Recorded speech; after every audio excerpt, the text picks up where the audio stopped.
coming up. You've been talking to somebody for 6 months to a year online, and all of a sudden you get ghosted. What do? We're going to talk about it right now on this edition of Depraved and Debaucherous. Thanks for listening in. I'm King of Podcasts. So a story from Newsweek, they talked about how, and I'm sure some of you can be familiar with this because we all started talking to certain people online, maybe some strangers that we never met. Maybe we're trying to, meet on dating and all virtually during COVID. So there's a story here where from Newsweek, they talk about how this person liked a stranger on a dating app during the first COVID-19 lockdown in Michigan. And this is a girl that's talking about this. She says that she lives in another state more than 600 miles away. After I flipped through all the local men, I got curious about what was happening in other cities, particularly New York City. After changing my location to encompass New York City matches, my experience on the app was similar. Found myself declining every profile, not because I thought I was better than the men, but because I don't enjoy making small talk with strangers. Something has to pique my interest before I make a move. And then she falls along and meets a guy named Ben, an artist. He was in Brooklyn. He loves flashy belt buckles. His mom and Agnes Martin. So she was using Hinge to follow along with a guy, and she doubted herself here, saying that a professional artist in New York wasn't going to be interested in a Midwestern dork living in the suburbs. If lucky, she publishes 1 or 2 poems a year. So anyway, she moves along, found him a bit peculiar, could talk to him about anything, and then she thought, the more we talked about the country, our lives, how he married his ex-wife after only knowing her for a month, and how she cheated on him several times, the more my attachment grew. Moving along, 6 months into the conversation, she talked about how she didn't know what to buy her brother-in-law for his birthday, and Ben sent a half dozen ideas. She talked about getting a management position at work a month later and unsure whether I should accept it. He had said he was so proud of me and encouraged me to take the job. When depression kidnapped my mind a few weeks after that, I deactivated my social media and he said, don't worry, I like you enough for the both of us. So this girl obviously has had her own issues when it comes to insecurities, her self-esteem, and sounds like some emotional trauma. So he says she's been down this road before. Men loaning the press had come into my life and covered me with compliments. I patched them up and then they have left, using the newfound self-esteem on someone else. Like I've been the Florence Nightingale for needy men.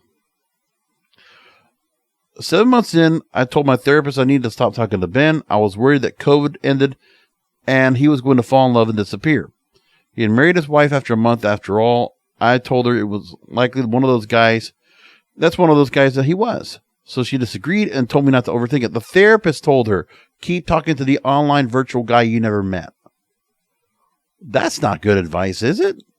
And why should you, and what is it about relying upon and leaning upon this guy who has no vested interest? Listen, it's an objective mindset, objective standpoint, and you did get yourself through. Now, a week later, Ben told her she was interesting, fun, thoughtful, and beautiful, and so much more. I ignored him. Then he added, I know that makes you uncomfortable. So she is introverted, and she's very not much into having somebody give her the right kind of attention. Now, the other problem is it could be a red flag because of the fact that you're talking for 7 months, you still haven't met this person yet. But then there was also texting and emailing, but there were also videos. So many videos. When I told him that whenever I eat a mango, I stand over the kitchen sink sucking on the pit, he sent me a video. And then there would be other videos in return. And that was the actual visual that helped to attach them better.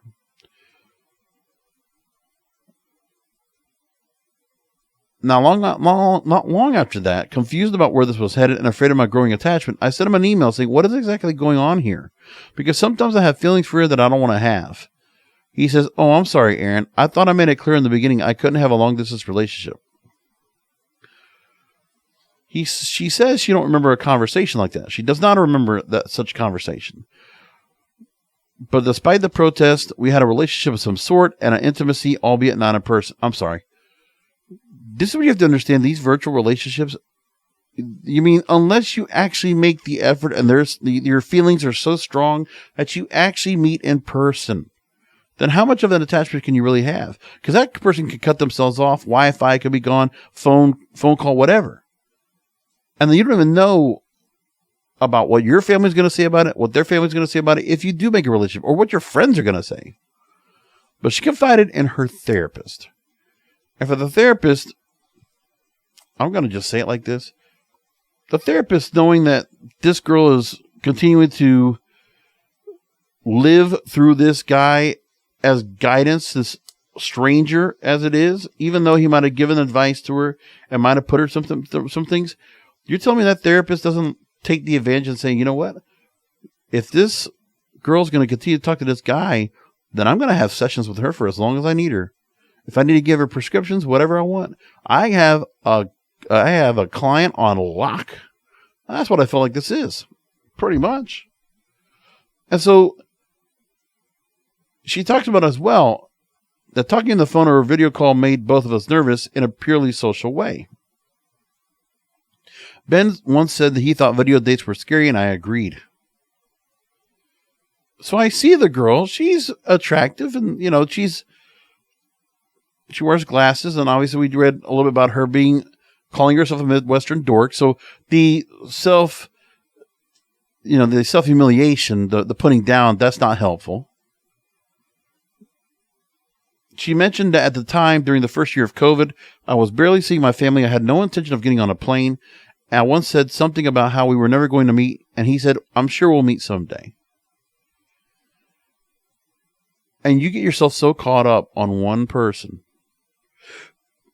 Now, he did do a thing where he finished some woodblock prints and promised to send her one. And I asked him not to, she said. They're worth too much money. You worked so hard on them. One day we won't talk anymore, and I won't want it in my house. She's already defeating. The self-defeating is just constant here.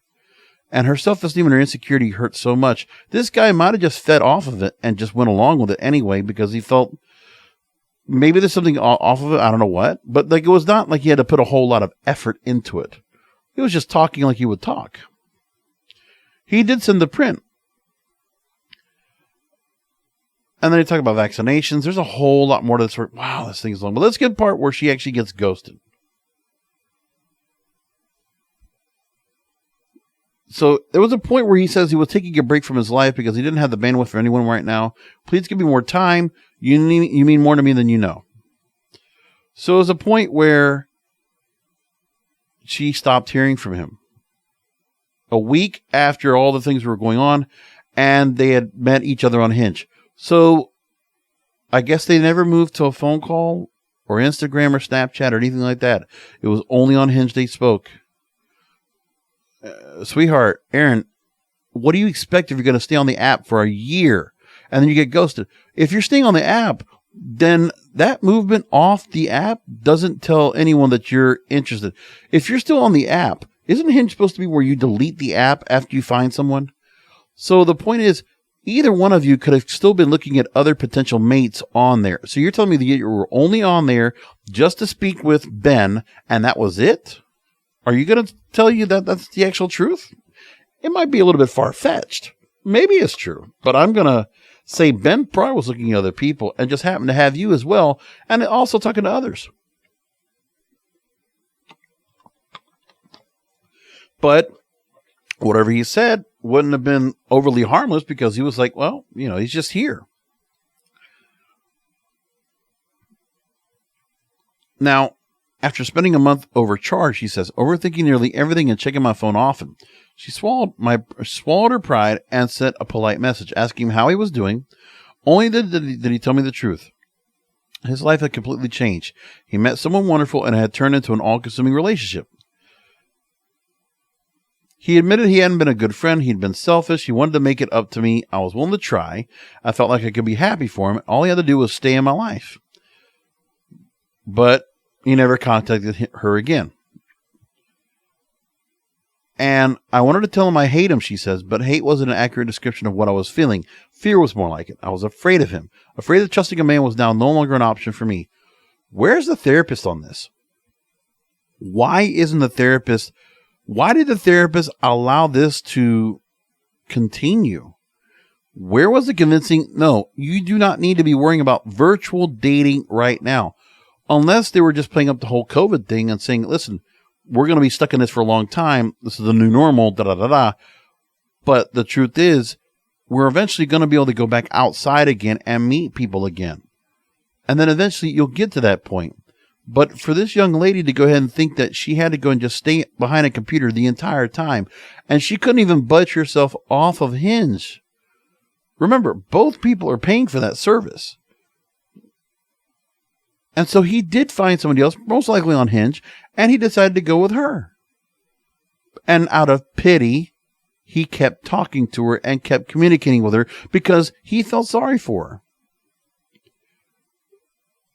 Well, let's be honest with ourselves. Does anybody think that Ben and Aaron were ever going to be a couple when you read that story? I don't. They facilitated a need for each other at a time when things were rough. So would expect anything more after that when it just stays virtual and there is no attempt to actually meet up. Maybe phone conversations might have been a difference, but the truth is, either one of them, they just went along and just texted away and video chatted away, and that was it. You're not going to get an emotional connection right there. And because of the woman feeling all that attention and having a void filled and being able to feel like she could confide and trust, well, that's on her. And that's unfortunate. But I'll still say